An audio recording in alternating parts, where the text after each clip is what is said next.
kiri kanannya. Siapa yang bersuka cita hari ini angkat tangan. Kita merayakan kenaikan Tuhan di hari Kamis. Dan kita juga bersuka cita karena ada long weekend untuk beberapa orang. Thank you Lord. Yes, mari kita bermulai hari ini dengan firman Tuhan di Mazmur 27 ayat 8. Sama-sama kita katakan ya, saudara-saudari. Hatiku mengikuti firman-Mu, carilah wajah-Ku, maka wajah-Mu ku cari.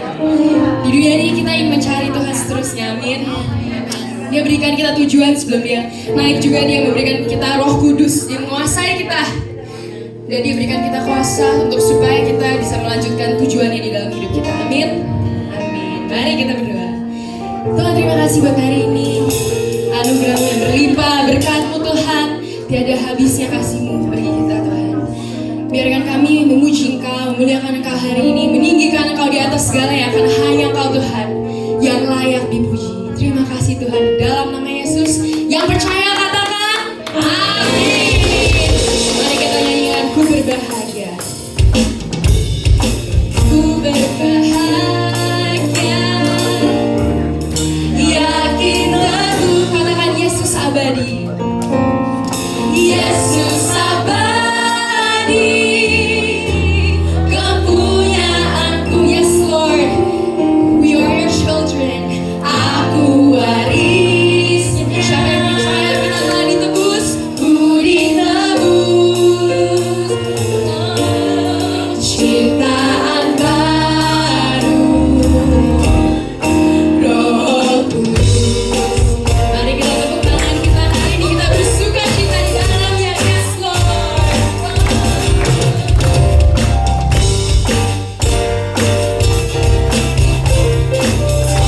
Mari sama-sama kita katakan ku berbahagia. Ku berbahagia, yakin yakin denganmu Tuhan. Yes Lord. Yesus abadi, kepunyaanku. Aku warisnya, aku warisnya. Ku telah ditebus, ya. Ku ditebus. We are new in Him. Dan ciptaan baru,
Tuhan.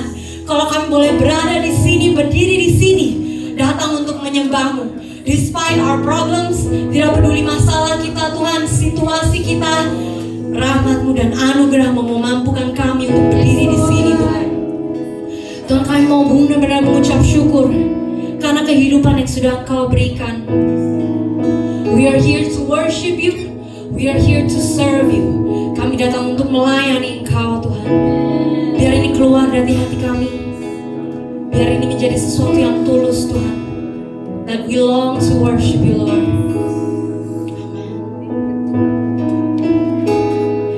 Fill us up and pour us out for a broken world that is far. Say fill us up, fill us up, pour us out to be Your hands and feet, oh Lord. Holy Spirit, draw me near. Holy Spirit, we are here to see Your face and know Your way.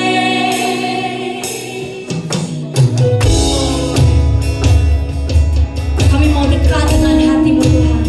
Share Your heart with us today. Mari nyanyikan sama-sama. Fill us up, Lord. Fill us up, pour us out for a broken world that is far from You. And fill us up, penuhi kami dengan belas kasihan, and pour us out, Lord, to be Your hands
engkau bertanya, siapa yang mau pergi untuk aku? Biar kami boleh dengan percaya diri berkata bahwa Lord, we are here. Call us, Lord. Empower us. Bantu kami berjalan, pimpin kami Tuhan. Biar ini menjadi kata-kata yang keluar dari hati kami. Enggak ada tapi Tuhan. Kalau saja Tuhan, but we want to say with confidence that we are here. Kami mau memberkati orang-orang di sekitar kami. Kami mau memberitakan kebenaran-Mu Tuhan. Beri kami belas kasihan-Mu. Sing this together and let the Holy Spirit empower you. Holy Spirit, draw me near. Yes, Lord. Holy Spirit, we are here to seek your face and know your way. Biar kerinduan kami Tuhan, seek your face, to seek your face, Lord, and know your way. Yes, Lord. The gift of God is that He give us confidence. Tuhan memberikan kita kepercayaan diri untuk maju di dalam tantangan hidup ini dengannya.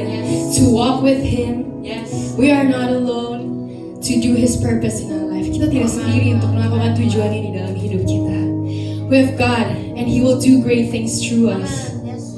Let's believe this together. When we sing this, mari kita nyanyikan ini dengan iman, dengan penuh iman bahwa if God has done it, He will do it again.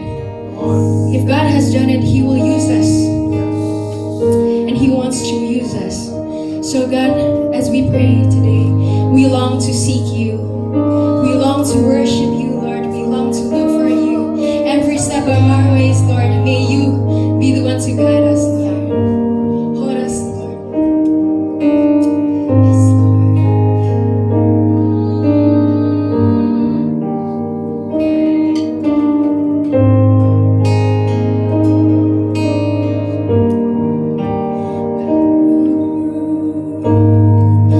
Walking around these walls,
This is my confidence.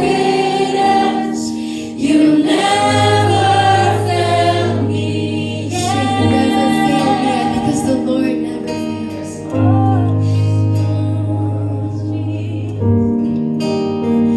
And you never failed me yet, and I never will forget. And I never will forget. You never failed me, Lord.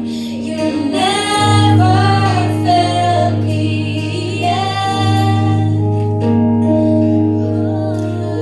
Tuhan, kami percaya Tuhan bahwa Engkau adalah Allah yang sanggup melakukan yang mustahil bagi kami. Saya merasa Tuhan ingin bicara kepada kita. Mungkin kita datang pada hari ini baru mengalami ada pintu yang tertutup, ada kesempatan yang mungkin kita kira itu jalannya Tuhan, tapi kenyataannya tidak seperti itu. Mungkin ada hubungan dengan keluarga yang sedang susah, and we can't see a way out. Bapak, kami percaya Tuhan, even pada hari ini pun Tuhan, Engkau dapat melakukan breakthrough. Engkau dapat melakukan mujizat. Engkau yang membuka jalan. Engkau adalah Tuhan yang menyediakan bagi anak-anaknya. Tuhan, kami datang kepada Engkau pada hari ini Tuhan. Kami letakkan segala beban kami, semua kekhawatiran kami. Kami berserah kepada Engkau. Lord, have your way. Tuhan, kami tidak mengerti kenapa ini terjadi, tapi kami percaya hidup kami ada di tangan Engkau. Masa depan kami ada di tangan Engkau. And we are safe in your hands. Kami datang kepada Engkau Tuhan. Here we are. Kami berserah kepada Engkau. Have your way.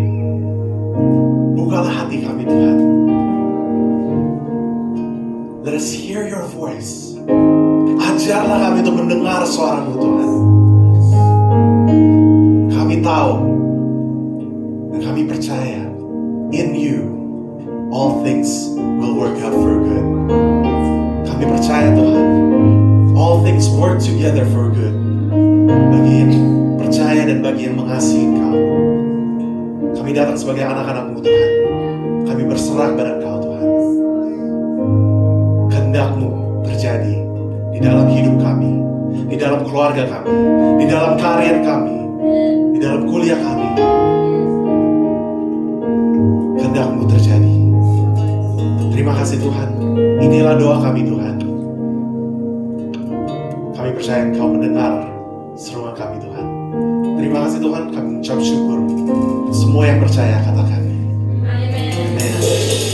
Baik, mari kita berdoa untuk anak-anak yang ada di sini. Bapak, kami berdoa Tuhan untuk next generation ini Tuhan, untuk anak-anak-Mu ini Tuhan. In whatever age that they are juga Tuhan, kami percaya Engkau yang membuka hati mereka untuk mendengar suara-Mu Tuhan. Terima kasih Tuhan, Engkau yang mengurapi setiap guru-guru di Kids Church juga Tuhan.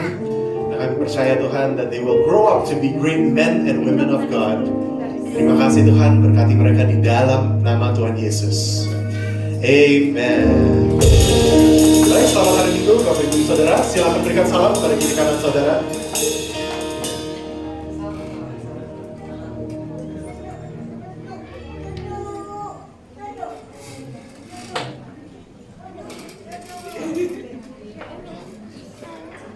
Thank you.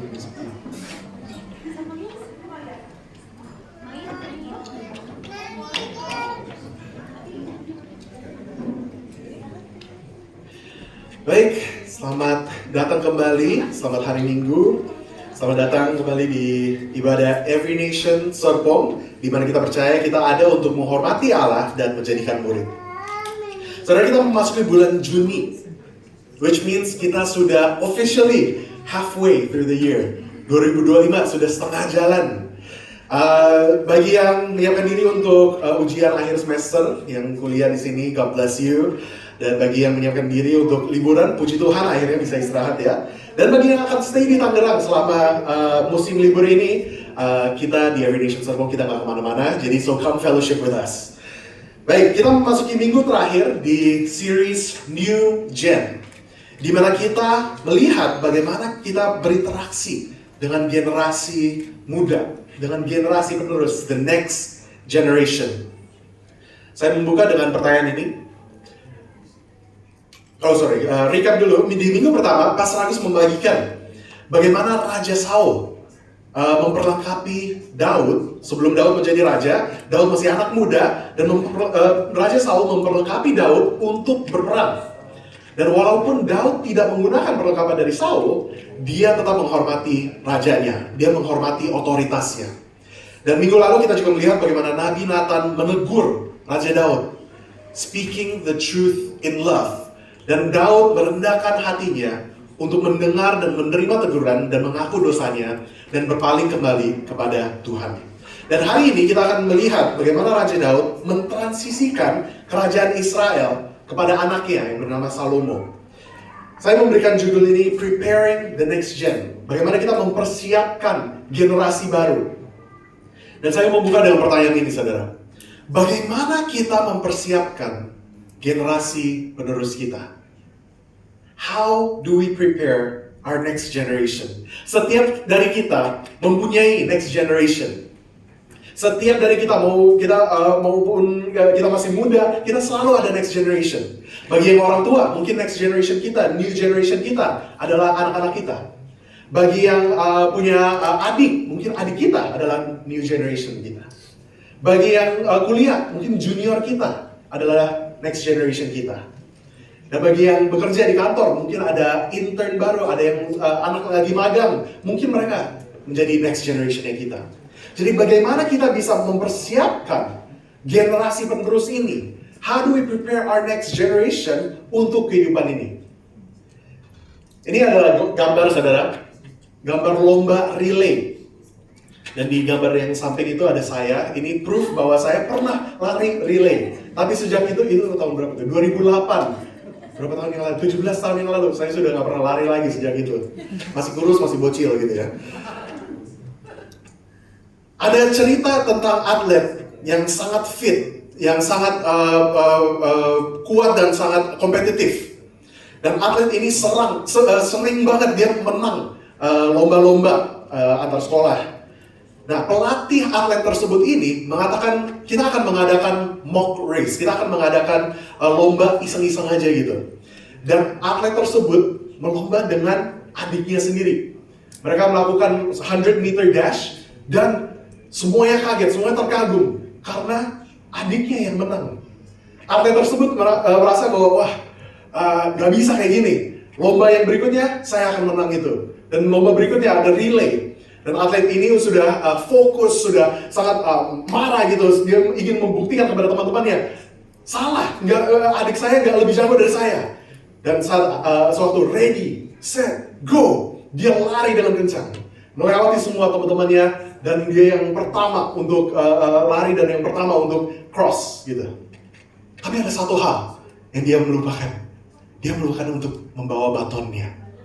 Dia kelewatan, dia lupa, saking fokusnya dia lupa untuk pegang batonnya. Nah saudara, kalau di relay race, kalau kita mengetahui lomba relay 400 meter ini, momen yang paling kritis bukannya seberapa kencang atletnya berlari, melainkan bagaimana atlet mengoper batonnya. Pelari cepat pun akan kalah kalau transisinya salah. Bukan tentang seberapa cepat dia lari, tetapi seberapa baiknya dia meneruskan baton itu. Sama juga dengan kita, saudara. Bukan seberapa cepatnya, seberapa hebatnya kita membangun hidup kita. Seberapa besarnya kita membangun harta kekayaan kita. Tetapi bagaimana kita pass on itu kepada generasi penerus kita. How do we prepare the next generation? Kita akan membaca dari 1 Tawarik 29, dari ayat 23 sampai 25. Mari kita baca sama-sama, saudara. Kemudian Duduklah Salomo sebagai raja menggantikan Daud ayahnya di atas tahta yang ditetapkan Tuhan. Ia mendapat kemujuran sehingga setiap orang Israel mendengarkan perkataannya. Lalu semua pemimpin dan pahlawan, juga semua anak Raja Daud mengakui kekuasaan Raja Salomo. Tuhan membuat Salomo luar biasa besar di mata seluruh orang Israel dan mengaruniakan kepadanya keagungan kerajaan seperti tidak pernah ada pada semua raja sebelum dia yang memerintah atas Israel. Demikianlah firman Tuhan. Saudara, perikop yang kita barusan baca ini adalah gambaran yang paling ideal untuk cara seorang raja mentransisikan kerajaannya kepada anaknya, kepada generasi penerusnya. Dan kita melihat bagaimana Raja Daud, kita akan melihat bagaimana Raja Daud mempersiapkan transisi tersebut. Dan bagaimana kita juga mempersiapkan the new generation untuk kehidupan yang ada ini. So how do we prepare the next generation? Bagaimana kita bisa mempersiapkan generasi penerus? Yang pertama kita melihat bagaimana kita mempersiapkan mereka dengan memprioritaskan Allah. The prioritization of God. Dan yang kedua, bagaimana kita mempersiapkan mereka dengan penyediaan sumber daya. Provision of resources. Dan bagaimana kita mempersiapkan generasi penerus dengan afirmasi secara umum. Public affirmation. Kita lihat yang pertama, saudara. Prioritization of God. Di ayat yang pertama dikatakan, berkatalah Raja Daud kepada segenap jemaat itu, Salomo anakku yang satu-satunya dipilih Allah adalah masih muda dan kurang berpengalaman. Sedang pekerjaan ini besar sebab bukanlah untuk manusia baik itu, melainkan untuk Tuhan Allah. Ini kita tetap membaca dari pasal yang sama, saudara, di pasal 29. Nah, background konteks, latar belakang dari perikop ini, kita ada di akhir hidupnya Raja Daud. Kita sudah mengenal Daud. Daud adalah anak muda yang hebat, anak muda yang dekat dengan Tuhan, anak muda yang menulis banyak mazmur untuk Tuhan, dan dia setia kepada Tuhan. Dan ini kita membaca dia di akhir hidupnya, umurnya sekitar kira-kira 70-an, dan dia sudah menjadi raja di Israel selama 40 tahun. Penuh dengan perang, penuh dengan pergumulan. Namun berkat Tuhan tetap nyata, karena Daud setia kepada Tuhan. Raja Daud sedang mempersiapkan umat Israel untuk kematiannya. Dia mempersiapkan Salomo untuk menjadi raja di Israel. Dan dalam transisi kerajaan, saudara, ini banyak sekali cerita-cerita. Transisi kerajaan, apalagi yang bersifat dinasti, hampir selalu akan ada perperangan antara orang-orang yang berkuasa di kerajaan itu. Entah itu jenderalnya, atau entah itu kakaknya, atau adiknya, atau saudaranya dari raja yang akan meninggal itu. Saudara, kalau ekonomi dan standar kehidupan masyarakat sedang buruk, udah pasti akan ada pemberontakan. Raja yang new generation akan dijatuhkan. Namun, apa yang Raja Daud lakukan? Raja Daud mengambil tindakan untuk prepare, untuk mempersiapkan next generation dia. Yang dikatakan, Salomo anakku yang satu-satunya dipilih Allah. Saudara, kita sadar bahwa Daud mengatakan, Salomo anakku yang satu-satunya dipilih Allah, bukan dipilih oleh Daud. Bukan Daud yang menentukan. Raja Daud mempunyai 19 anak lelaki. Mungkin lebih, tapi kita tidak melihat itu tercatat di Alkitab. Tapi yang tercatat di Alkitab ada mungkin 19 anak lelaki. Salomo bukan yang sulung ataupun yang bungsu.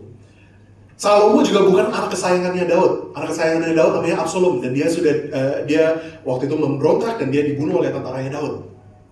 Dan Salomo ini kalau dibilang dia bukan siapa-siapa antara anak-anaknya Daud, bukan yang paling hebat juga.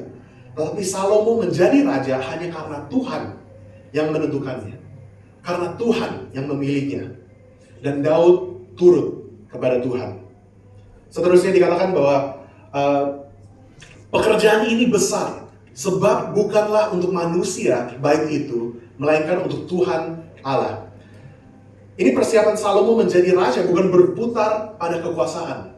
Salomo akan menjadi raja, dan Daud bukan mempersiapkan Salomo untuk memerintah di dalam kerajaan itu. Melainkan persiapan Salomo menjadi raja berputar kepada membangun bait Allah. Raja Daud sedang mempersiapkan Salomo untuk membangun rumah Tuhan. Awalnya, inilah visinya Daud. Visinya Daud melihat istana raja. Dia melihat rumahnya sendiri. Dan dia mengatakan, gak fair, seharusnya gak seperti itu. Kenapa rumahnya raja lebih megah daripada rumahnya Tuhan? Karena pada waktu itu, tabut perjanjian Allah sedang berada di kemah, sebuah kemah, tabernacle. Bukan di sebuah rumah, bukan di sebuah bait gitu. Dan Daud berniat untuk membangun rumah untuk Tuhan yang lebih megah dari apapun yang ada di kerajaannya. Tetapi Tuhan mengatakan kepada Daud bahwa bukan Daud yang akan membangunnya, tetapi anaknya, Salomo, yang akan membangun bait Allah itu. Saudara, secara manusiawi, Daud bisa saja tersinggung. Karena ini idenya Daud. Ini kan visinya Daud untuk membangun bait Allah. Tapi Tuhan mengatakan, bukan kamu yang membangunnya, tapi anakmu Salomo yang akan membangunnya. Saudara, bisa saja Daud cuci tangan dan dia mikir bahwa ini nggak usah dipusingin. Tugas ini bukan saya punya, loh, kan udah bukan tanggung jawab saya. Tetapi proyek pembangunan ini dari awalnya bukan untuk memegahkan prestasi manusia. Daud melakukan ini untuk Tuhan. Kita terus membaca di ayat 23, saudara. Kemudian duduklah Salomo sebagai raja menggantikan Daud ayahnya di atas tahta yang ditetapkan Tuhan. Not Israel's throne, not David's throne, tetapi tahta yang ditetapkan Tuhan. The Lord, the throne of the Lord. Tuhan yang menentukan siapa yang bertahta di bangsa Israel. Saudara, jangan sampai kita salah paham, saudara. Even di dalam kehidupan kita ini, tidak ada yang namanya self-made man atau self-made woman. Semua terjadi hanya karena Tuhan yang mengizinkannya. Semua di dalam kehidupan kita yang baik itu terjadi karena Tuhan mengizinkan itu terjadi. Kalau satu hari Tuhan mencabut berkatnya dari kita, Dia berhak untuk melakukannya. We are never entitled to blessings. Kita tidak pernah bisa mengatakan bahwa kita layak untuk berkat, kita layak untuk hal-hal yang baik dari Tuhan. Tapi hanya karena anugerah Tuhan, kita dapat berdiri sampai hari ini. Hanya karena anugerah Tuhan, only by His grace, kita dapat menjalani hari demi hari. Dikatakan bahwa Tuhan memberi Salomo luar biasa besar. Tuhan membuat Salomo luar biasa besar di mata seluruh orang Israel dan mengaruniakan kepadanya keagungan kerajaan seperti tidak pernah ada pada semua raja sebelum dia yang memerintah atas Israel. Tuhan yang membuat Salomo luar biasa. Tuhan yang mengaruniakan kepadanya keagungan kerajaan. Segala ciptaan adalah milik Tuhan. Segala kekayaan adalah milik Tuhan. Segala yang baik adalah milik Tuhan. Saudara, intinya apa? Kita mementingkan Tuhan, bukan berkatnya. Jangan sampai kita kejar berkat-berkatnya Tuhan. Jangan sampai kita pursue the gifts, tetapi kita melupakan the gift giver. Jangan sampai kita mengejar berkat-berkatnya Tuhan dan kita melupakan siapa yang memberkati kita. Don't pursue the gifts, pursue the gift giver. Dan Daud mengimpartasikan itu kepada Salomo. Prioritization of God. Kita mementingkan Tuhan. Prioritas kita adalah untuk menghormati Allah. Dan yang kedua, penyediaan sumber daya. Bagaimana kita mempersiapkan the new generation. Bagaimana kita mempersiapkan generasi penerus dengan penyediaan sumber daya. Di ayat 3 dikatakan, lagi pula oleh karena cintaku kepada rumah Allahku, maka sebagai tambahan pada segala yang telah kusediakan bagi rumah kudus, aku dengan ini memberikan kepada rumah Allahku dari emas dan perak kepunyaanku sendiri. Saudara, ada sebuah pepatah dari an African proverb yang mengatakan, it takes a village to raise a child. Perlu banyak orang, perlu satu kampung untuk membesarkan satu anak. It takes a village to raise a child. Raja Daud mempersiapkan Salomo dengan sumber dayanya sendiri. Tetapi dia mengundang setiap umat Israel untuk mengkontribusi kepada pembangunan bait Allah itu juga. Saudara, untuk building the next generation, untuk kita membangun generasi penerus, untuk kita membangun generasi muda, it's not easy karena gak murah. Gak mudah karena mungkin itu membutuhkan investasi dari kita. Investasi dana, investasi waktu, investasi tenaga. Di ayat 3 kita melihat bagaimana Raja Daud tidak mempunyai namanya sense of entitlement itu. Dia tidak mempunyai rasa berhak kepada apa yang miliknya dia. Bisa aja Daud mengatakan, loh kan ini ideku Tuhan. Loh kan ini penghasilan dan bahan-bahan dari kerja kerasku Tuhan. Mindset Daud dari awal adalah apapun yang menjadi milikku, awalnya itu milik Tuhan. Whatever is mine now is because God allowed me. Karena Tuhan yang mengizinkan saya untuk memilikinya. Dan inilah yang dia mengimpartasikan kepada Salomo dan kepada seluruh umat Israel. Saudara, balik lagi ke sense of entitlement itu, saudara. Ada sebuah quote yang mengatakan bahwa sense of entitlement is a cancerous thought process. Ini adalah pemikiran, pola pikir yang sangat berbahaya. That is void of gratitude. Karena kita tidak mengucap syukur. Karena kalau kita merasa berhak kepada barang-barang yang milik kita, kita merasa bahwa ini punya saya, ini hasil kerja saya. Kita menutup diri kita untuk mengucap syukur pada Tuhan. And can be deadly to our relationships. Dan ini akan merusak hubungan-hubungan kita dengan orang lain. Saudara, jika kita tidak mempunyai sense of entitlement ini, jika kita tidak mempunyai rasa berhak ini kepada harta milik kita, kita mengizinkan Tuhan untuk memakai kita untuk menjadi berkat kepada generasi penerus kita. When we don't have the sense of entitlement, kita mengizinkan Tuhan untuk memakai kita, untuk menjadi berkat, untuk kita bisa memberkati orang-orang di sekitar kita. Saudara, di tahun 2022, saat Pastor Agus dan saya sendiri diutus untuk melakukan perintisan di IAN Serpong, kita berdoa, Tuhan, identitas gereja IAN Serpong seharusnya seperti apa? Dan ini yang kita mendoakan. Gereja IAN Serpong akan menjadi training ground untuk cross-cultural missionaries. Gereja Every Nation Serpong akan menjadi tempat di mana orang bisa datang dan mereka akan merasakan pemulihan, mereka akan mengalami kesembuhan, a place of healing. Dan gereja Every Nation Serpong akan berlimpah dengan hati, dengan murah hati, overflowing with a heart of generosity. Dan saudara, ini yang kita melihat di gereja Every Nation Serpong ini juga. Selama 2 tahun ini perintisan sudah ada, dan kita melihat generosity of the church members seperti saudara yang mengajak adik-adik mahasiswa kita makan bareng, yang mendukung fundraising kita kalau kita ada campus conference, yang antar jemput kalau kita ada event di Kuningan, yang menyumbang barang-barang untuk diberikan kepada teman-teman refugees kita di Il Dormitorio. Kita melihat murahan hati kita. Let this be our identity. Ini menjadi identitas kita, bukan hanya sebagai gereja di Every Nation Serpong, tetapi menjadi identitas kita sebagai anak-anak Tuhan, sebagai pengikut-pengikut Kristus. You are a blessing to this church. Saudara adalah berkat bagi kita di gereja ini. You are a blessing to the next generation. Saudara menjadi berkat pada generasi penerus kita. Karena saudara yang menginvestasi dana saudara, waktu saudara, effort dan tenaga saudara, kami sangat diberkati. Dan saat kita bermurah hati saudara, when we become generous dan tidak mempunyai sense of entitlement ini, kita mengizinkan Tuhan untuk melibatkan kita untuk memberkati orang lain. Untuk kita menjadi berkat kepada orang-orang di sekitar kita. Inilah yang diarti kita menjadi garam dan terang di dunia ini. Kita mengizinkan Tuhan untuk memakai hidup kita untuk menjadi berkat kepada orang lain. Carilah kesempatan bukan untuk diberkati, tetapi untuk memberkati.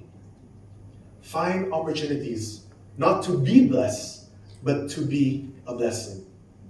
Saudara, ini hanya mungkin kalau kita memprioritaskan Tuhan.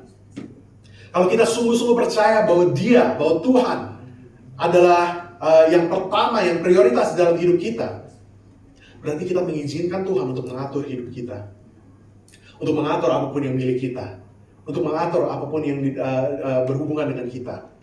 Dan kita percaya Tuhan akan menuntut kita kepada a life of fulfillment, kepada hidup yang berkelimpahan. Inilah janjinya Tuhan Yesus di Yohanes 10 ayat 10. Hidup yang berkelimpahan. It's not about human ambition, bukan tentang membangun ambisi kita, bukan tentang membangun ambisinya manusia. Hidup ini bukan untuk membangun harta kekayaan kita untuk diri kita sendiri, bukan untuk membangun nama kita atau nama keluarga kita, but let God use your life. Izinkan Tuhan untuk memakai hidup kita untuk menjadi berkat kepada generasi penerus kita.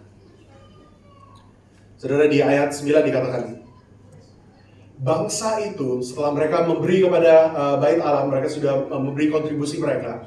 Bangsa itu bersuka cita karena kerelaan mereka masing-masing. Sebab dengan tulus hati mereka memberikan persembahan sukarela kepada Tuhan.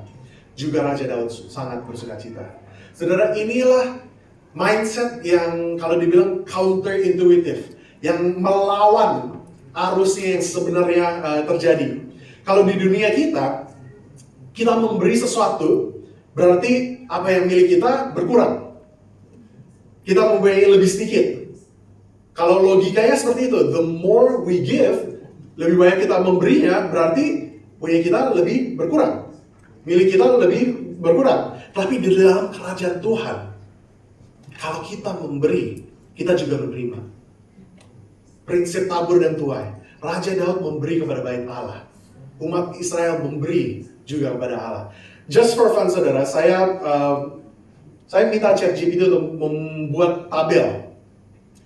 Saya meminta ChatGPT bukan untuk menulis khotbah ya, saudara, tapi untuk bikin tabelnya saja.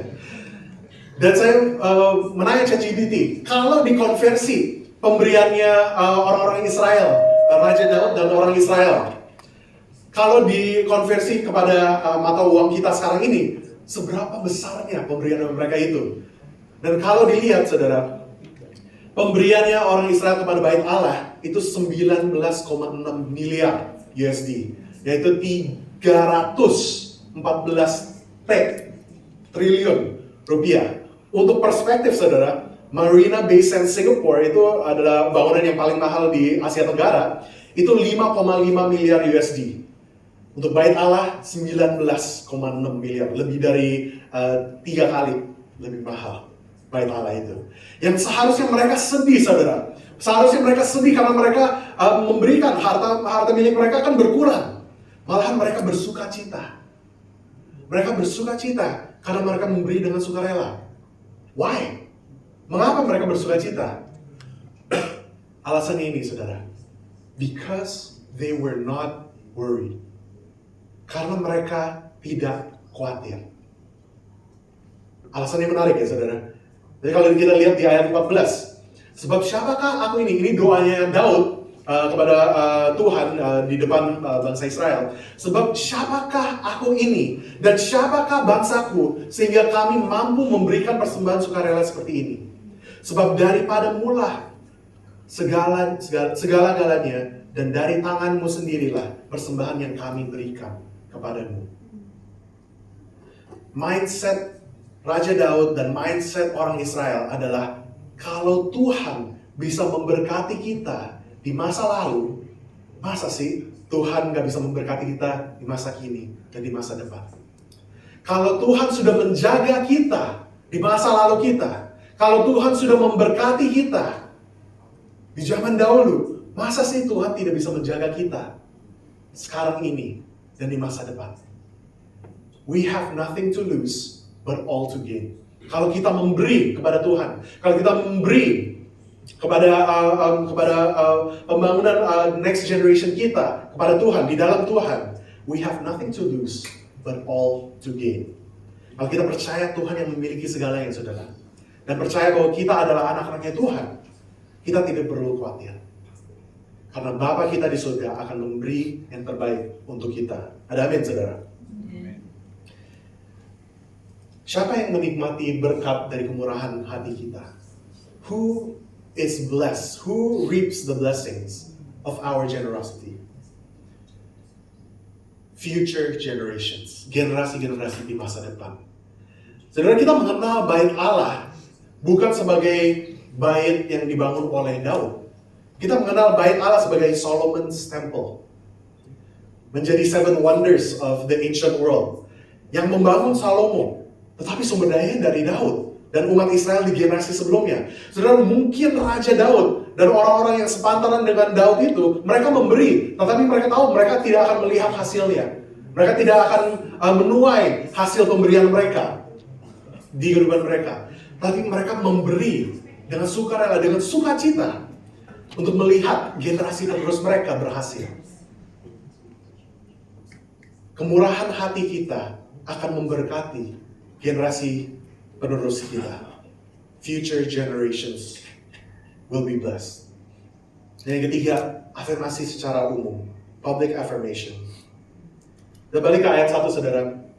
Raja Daud mengatakan bahwa Salomo anakku yang satu-satunya dipilih Allah adalah masih muda dan kurang berpengalaman. Young and inexperienced. Saudara, kalau kita membaca ini, sepertinya itu kayak sebuah kritik kepada Salomo. Saya memulai sebuah IG highlights di Instagram, itu bisa story-nya dikompilasi untuk menjadi highlights. Dan saya membuat highlights itu berjudul You Know You're Old When. Kamu tahu kamu sudah tua karena. Nah, ada banyak yang kontribusi. Sudah tahu kita tua saat kita duduk dan saat kita berdiri, wah rasanya sakit, pegel sini sana gitu. Dan salah satunya dikatakan bahwa kita tahu kita sudah tua saat kita tidak bisa mengerti anak zaman sekarang punya bahasa. Mereka ngomongnya apa ya? Kok ada kata-kata yang aneh? No cap, ada yang mid atau yang apa gitu. Kita tidak mengerti bahasa yang mereka, kita tidak mengerti cara mereka bekerja. Dan kita mulai kritis kepada mereka. Saudara, gampang untuk kita komplain tentang generasi muda. Gampang sekali untuk kita komplain tentang anak-anak muda zaman sekarang. Tetapi apa yang kita lakukan bagi mereka, saudara? Yang bermanfaat untuk semua generasi. What are we doing to make a difference? Bukan hanya di generasi kita, tapi juga di generasi mereka dan di generasi yang akan datang. What are we doing to contribute to the generation's progress? Raja Daud mengatakan bahwa kepada umat Israel bahwa Salomo masih muda dan belum berpengalaman. Ini bukan sebuah kritik, saudara, tetapi sebuah permohonan kepada umat Israel. Raja Daud sudah mendekati kematiannya dan dia mengatakan kepada umat Israel, seperti titip ya anakku ini, titip ya Raja Salomo ini, karena dia masih muda, dia masih belum berpengalaman, tolong bantu dia. Dan dia tidak hanya ngomong saja, saudara. Dia tidak hanya mengkritik saja, saudara. Tetapi dia menjadi kontributor yang terbesar di hidupnya Raja Salomo. Dan dia mengundang seluruh umat Israel untuk membantu. Dia mengundang seluruh umat Israel untuk membantu anak muda ini. Di ayat 19 kita juga melihat Raja Daud berdoa untuk Salomo. Dan kepada Salomo, anakku, berikanlah hati yang tulus sehingga ia berpegang pada segala perintahmu dan peringatanmu dan ketetapanmu, melakukan segala-galanya dan mendirikan bait yang persiapannya telah melakukan. Pray for the next generation. Berdoalah untuk generasi penerus kita. Berdoalah untuk anak-anak kita. Parents, pray for your children. Seniors, doakanlah untuk juniors, untuk adik kelas saudara. Bos yang ada di sini, pray for your employees. Senior-senior di kantor, pray for your interns. Yes, mungkin mereka masih work in progress. Kita masih melihat banyak kelemahannya mereka, masih banyak kekurangannya mereka. But they need affirmation from their elders. Mereka membutuhkan afirmasi itu. Mereka membutuhkan mendengar, aku bangga dengan kamu. Mereka perlu mendengar. Jangan jadi seperti yang stereotypical Asian parent gitu, yang tidak bisa mengatakan, I'm proud of you. Jangan kita menjadi seperti itu, saudara. Memberikan afirmasi kepada mereka. Katakan, I'm proud of you. Katakan kepada anak-anak saudara, I love you, I'm proud of you. Psychological research mengatakan bahwa untuk setiap kalimat yang kita katakan kepada orang yang mengkritik mereka, yang sepertinya kita menyerang mereka, anak tersebut butuhkan 3 kalimat yang membangun mereka. 3 kalimat yang memuji mereka. Untuk mengimbangkan kritiknya itu. Harus ada 3 kata-kata atau kalimat-kalimat yang membangun mereka. Affirm the next generation. Mari kita membangun generasi penerus kita dengan kata-kata kita. Jangan pelit dengan pujian-pujian kita. Katakan kepada adik-adik kita, mungkin di gereja, atau di keluarga, atau di kelas, di kampus, you're doing a good job. Ambil waktu, it's so simple. Kita mengirim message kepada mereka, you're doing a good job, keep up the good work. Kasih kata-kata semangat bagi mereka. Inilah yang saya alami, saudara, di dalam kehidupan saya di pelayanan ini. Mentor saya seperti Pastor Agus. Saudara, minggu lalu Pastor Agus mengatakan memberikan affirmation kepada saya. Saat dia mengatakan di depan jemaat, dia mengatakan kalau ada apa-apa silakan menghubungi Justin. Saudara, Pastor Agus tidak perlu mengatakan itu. He didn't have to do that. Tetapi inilah caranya dia untuk mengatakan, Justin, aku percaya pada kamu. Justin, I trust you. Jadi tolong titik ini. He publicly affirmed me. Saya juga ada Pastor Yahya yang menjadi senior pastor saya di Kuningan. Saya dapat banyak nasihat dan juga banyak teguran dari Pastor Yahya.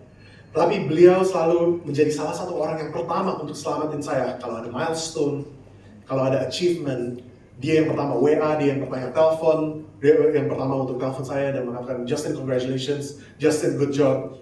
Dan saya ingat ada waktu pertama kali saya preaching di Build Conference 2023 dan saya membagikan firman di depan semua pastors dan saya sangat nervous gitu ya. Tapi setelah saya selesai, Pastor Yahya orang yang pertama untuk maju. Saya turun dari panggung, Pastor Yahya maju dan dia mengatakan, wow Justin, really good job, proud of you. Dan saya juga ada papa saya, my dad, he's my role model dan beliau yang menasihati aku untuk masuk dalam pelayanan. Kami saling mendorong dan memberi input kepada dalam pelayanan ini. Dan saat saya memutuskan untuk masuk di pelayanan kampus, my dad yang mengatakan dia bangga. He's the first one to say, I'm proud of you. Dan selama ini, he's one of my top supporters. Dan bulan Juni ini, beliau memasuki tahun kedua sebagai senior pastor di IAN Makassar. Dan sekarang gantian gitu, saya yang bilang kepada dia, I'm proud of you, Dad. Dan ini bagaimana kita membangun, saling membangun gitu, saudara. Generasi kita membangun the next generation, kita memberikan kata-kata pujian, kita memberikan afirmasi kepada mereka. Dan kita saling membangun. How do we prepare for the next generation? Bagaimana kita mempersiapkan generasi penerus kita? Kita memprioritaskan Allah. Tidak ada yang lebih penting dari Tuhan. Segalanya milik Tuhan. Segalanya di tangan Tuhan. Dia yang berdaulat.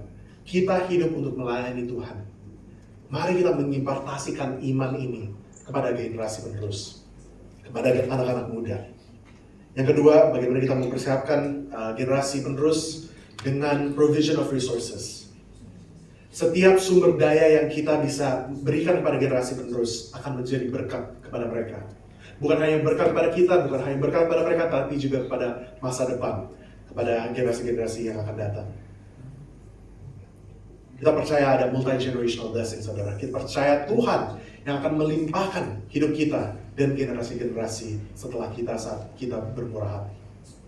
Dan yang terakhir, afirmasi secara umum, public affirmation.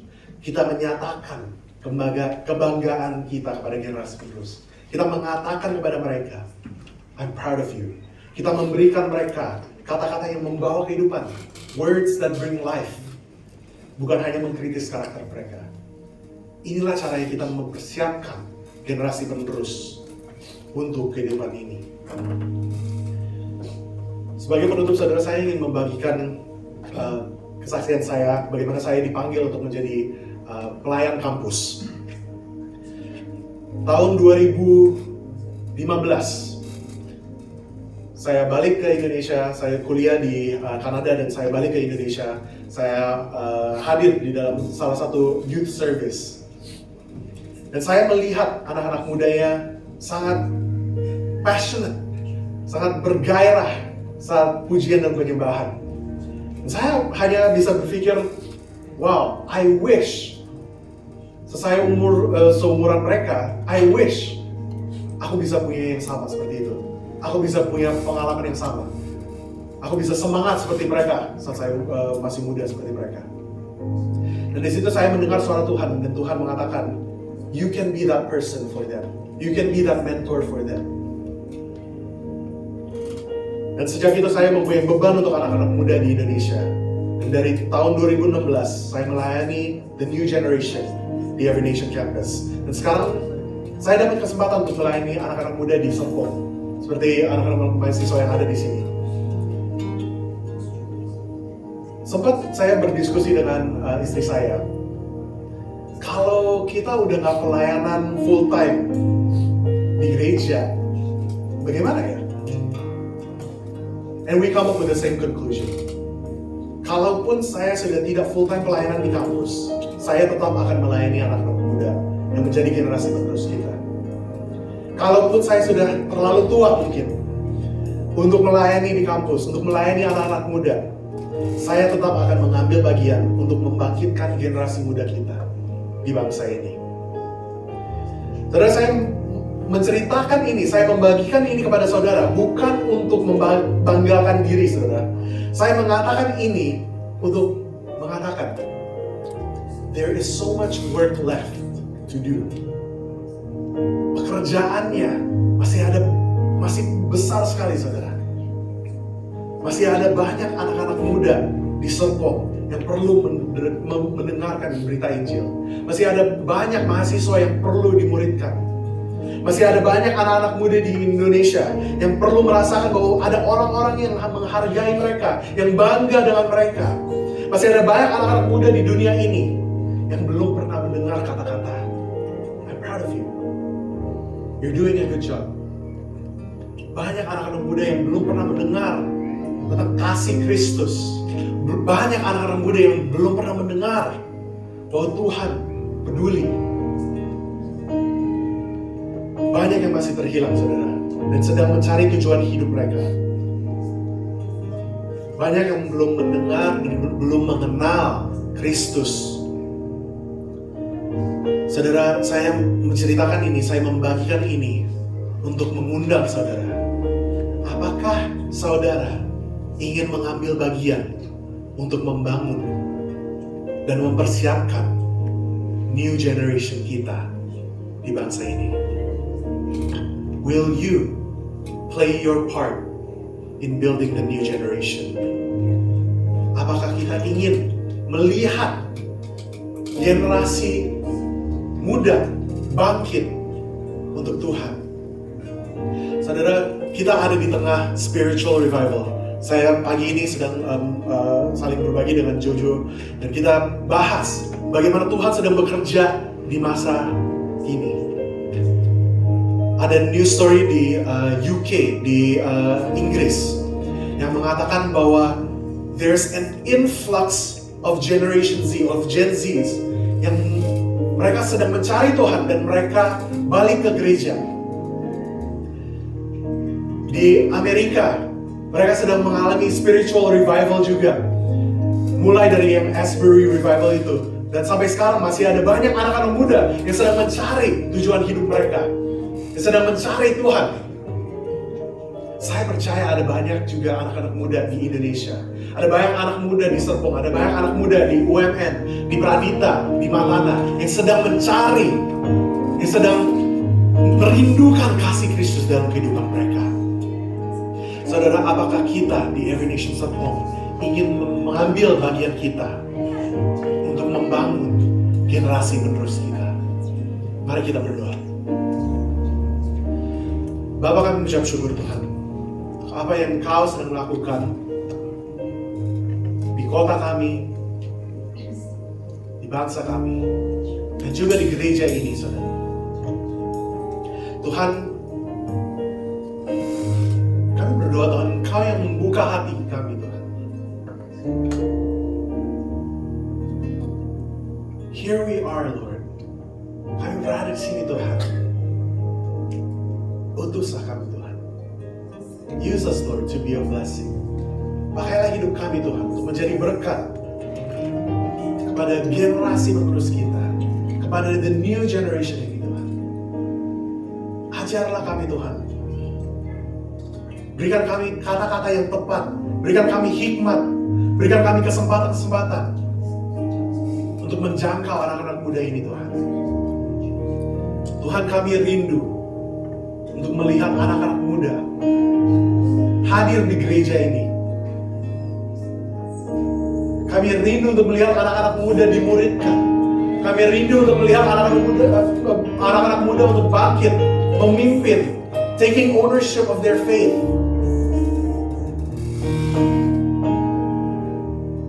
Dan dengan keberanian, mereka akan menyatakan kebenaran Tuhan. Mereka akan memberitakan Injil pada keluarga mereka, pada teman-teman mereka. Tuhan, kami berdoa, Tuhan, for the revival that is happening, untuk ada spiritual revival yang akan terjadi ini, Tuhan, kami ingin mengambil bagian dan apa yang Kau sedang lakukan di generasi penerus ini. Tuhan, here we are, Lord. Kami ada di sini, Tuhan. Use us. Pakailah hidup kami, Tuhan. Kami ingin menjadi berkat, Tuhan. Bukan hanya untuk diberkati, tapi kami ingin menjadi berkat kepada orang-orang di sekitar kami. Inilah doa kami, Tuhan. Dalam nama Tuhan Yesus. Mari kita semua bangkit berdiri, mari kita memuji Tuhan sekali lagi.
Engkau adalah Allah yang tidak pernah melupakan kami.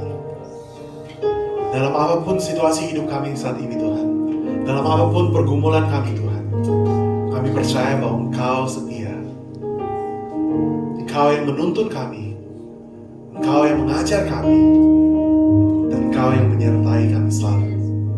Terima kasih, Tuhan. Kami serahkan hidup kami kepada Engkau, Tuhan. Kami mendedikasikan hidup kami kepada Engkau, Tuhan. Benar, Tuhan, kehendak-Mu terjadi di hidup kami, di keluarga kami, di pekerjaan kami. To you alone be the glory. Hanya nama-Mu yang dimuliakan. Terima kasih, Tuhan, Kau yang memberkati jemaat ini. Di dalam nama Tuhan Yesus kami ucap syukur dan berdoa. Dan semua yang percaya katakan amin. Baik, silakan duduk.